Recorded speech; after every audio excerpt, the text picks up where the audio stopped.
So Lior is asking at a high level, what are the key main differences between Bibi and Naftali's platforms? Where do they differ? If you like explicitly, not a lot. They say a lot of the same things.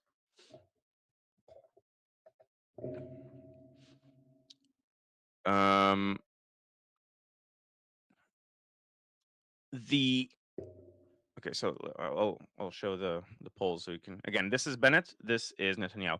Bennett was always to the right of Netanyahu when he was in Netanyahu's bloc, and then he moved to be between the blocks, and then he became prime minister with 6 seats. And after saying he wouldn't put Abbas in his government, ended up putting Abbas in his government. Now, the actual position differences, he's less likely to capitulate to the ultra-Orthodox than Netanyahu because Netanyahu needs them for his government.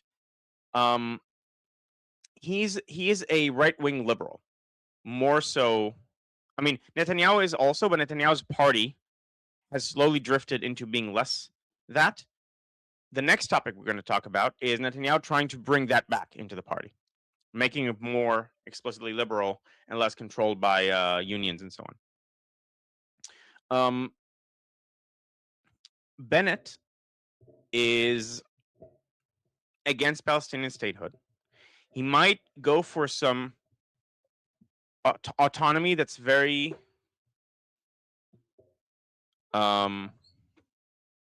very reduced, the kind that the Palestinians would not go for in just in area A, for example, and then annexing area C.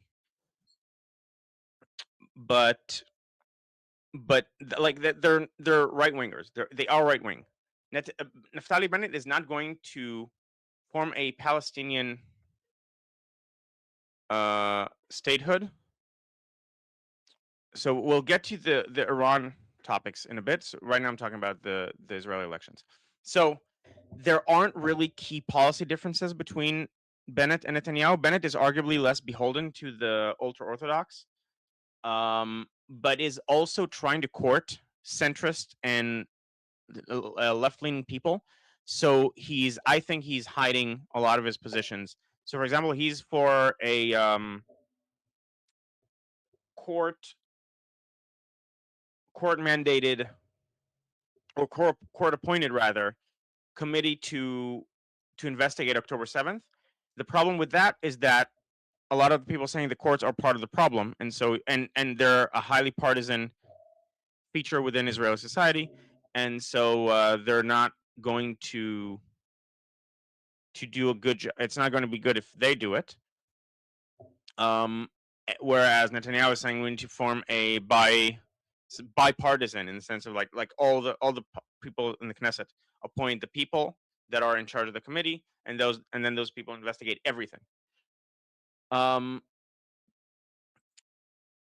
also in terms of judicial reform, he has spoken a lot for judicial reform before he switched sides. And since then, he's been skirting a line, not saying exactly quite what he wants. He's saying it's solvable, and you can have a solution. There are easy solutions that both sides would agree on. And the issue is, I think he's right. Like, I've been saying this ever since this started. I don't understand what the fighting is about. It's just about not trusting the other side. There are solutions that give both sides what they want, but then each side says, well, the other side wants something different than what they're claiming. And there's actually, so just objectively from the way I see it, the right wing, the people who tried to do the judicial reform in Israel were willing to capitulate and compromise way more than the other side. The other side just wanted to make the government fall. Okay.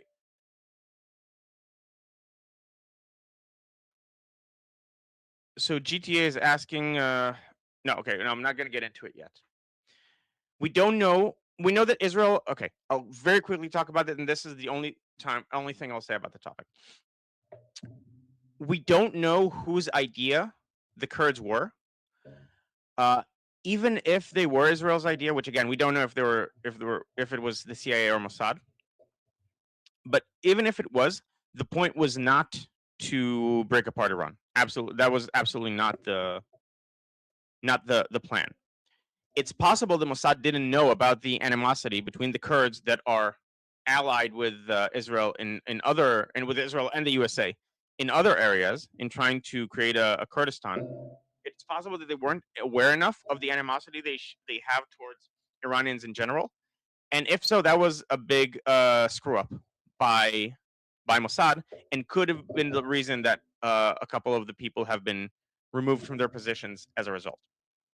We don't know whose plan it was, but regardless, the plan was only to liberate Iran, not break it apart. Okay, for the 6-Day War, didn't the USA also help Israel? No. USA started backing Israel as a result of Israel's astounding victory in the 6-Day War. It was such a victory that they don't even teach it in military academies, at least in certain Eastern ones. I don't remember if it was China or I recently read this. In the Far East, in military academies, they don't even talk about it because it's just like, what do we learn from this? This doesn't make sense. Essentially, there's no like military tactic that we can explain why it would lead to this result. The evangelicals came strongly on Israel's side as a result of the 6-Day War victory. So the U.S. support of Israel came only 20 years after Israel came into existence. Partially because before that Israel was also left leaning, like socialist leaning, so it was teetering between the blocks between the USSR and the West. Yeah, so I'm probably going to vote for Erdogan's new party, but as part of um of this thing that's going to form. If I have to vote for a party, like I'll probably vote for it. But if it doesn't get to have a chance to go beyond the threshold, then I'm not sure what I'm going to vote. Like at that point, I'll have a lot of thinking to do. Okay, so Daydreamer. Um, so for the record, this is a person. They have a picture of Netanyahu, young Netanyahu. I think I'm pretty sure it's either Benjamin Netanyahu or his brother Jonathan. But I'm pretty sure this is a picture of young Netanyahu as the profile picture. That is also an important contextual thing to keep in mind.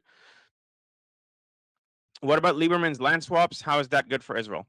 So you're talking about a plan. So Lieberman wanted his idea of Palestinian statehood was to give a lot of Israel's existing Arab minority to the Palestinian state and doing land swaps with areas that are majority Jewish. And that was a decade ago, a decade and a half ago. No, a decade ago. A lot has changed since then. This is not something that you will see him bring up because I don't think that's something he still thinks. Uh, Lieberman is very hawkish. People who are afraid that the next government is going to like create a Palestinian state, again, daydreamer. I don't see that as a reasonable fear. There are too many people. There is no strong left wing in Israel. You have at most you have this as the true left, and then you have this as a left masquerading as center, like arguably. Although you also have some people there who are explicitly right wing or center right, at least, like Matan Kahana, and a coalition that is led by Eisenkot with the blue parties. Even if you add Mansour Abbas, which is it's not actually going to happen. Lieberman is not going to allow it because that'll be the end of him.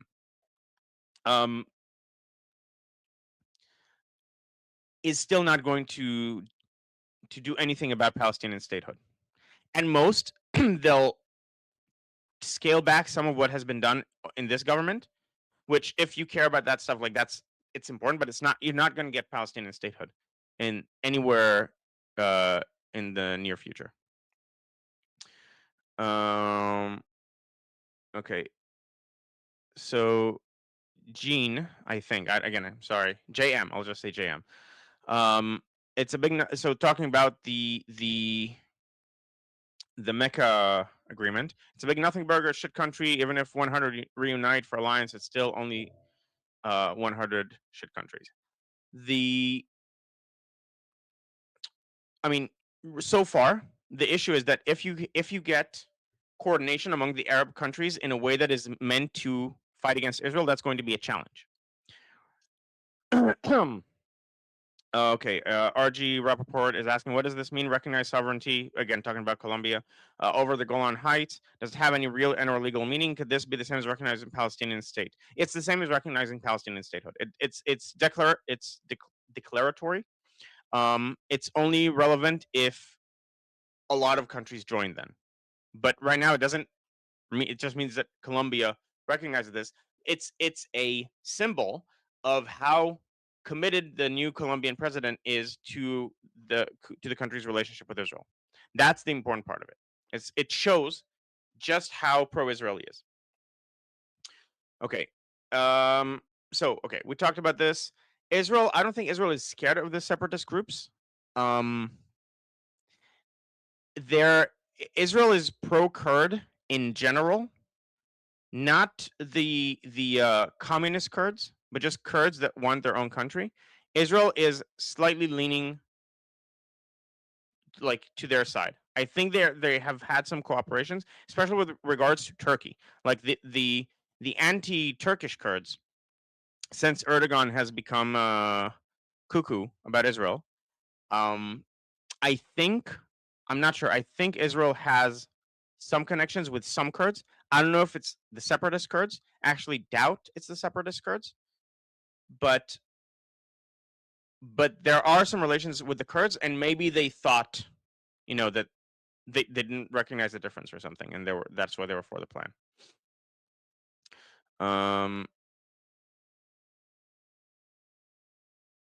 Okay, I'll get to this in a bit. Gadi would sit with the Islamic Brotherhood. That's not true. That's taken out of context. He said if he's not, he said he is not ruling out any party that accepts his framework, which is Israel as a Jewish democratic state, enlistment for all, and I keep forgetting the third one, but like something that has broad acceptance. I think it was investigating October 7th. Then he's not going to rule out anybody, but he also said at the same breath, I have not seen any Arab party come close to doing that. So far the answer is no. Okay, what's their view on Judea and Samaria and Gaza? They were to the right of Netanyahu. This comment came when we were talking about Erdogan and the new Unity Party, the new right-wing Unity Party. They have always opposed disengagement from Gaza. They're very pro Judea and Samaria. They're very right-wing. They're sick of the ultra-Orthodox holding the government by the balls. That's essentially, and so they want a government with like the center and the center left and the non-religious right that is anti-Netanyahu. They want to force a unity government there because then you'll be able to govern much better and also deal with the issues, the demographic issues of the ultra-Orthodox growing in number exponentially while not contributing to society and not, again, as a generalization. Like the current situation is not sustainable, and it has to be solved, and it can be solved when these parties hold the government by the balls. Okay.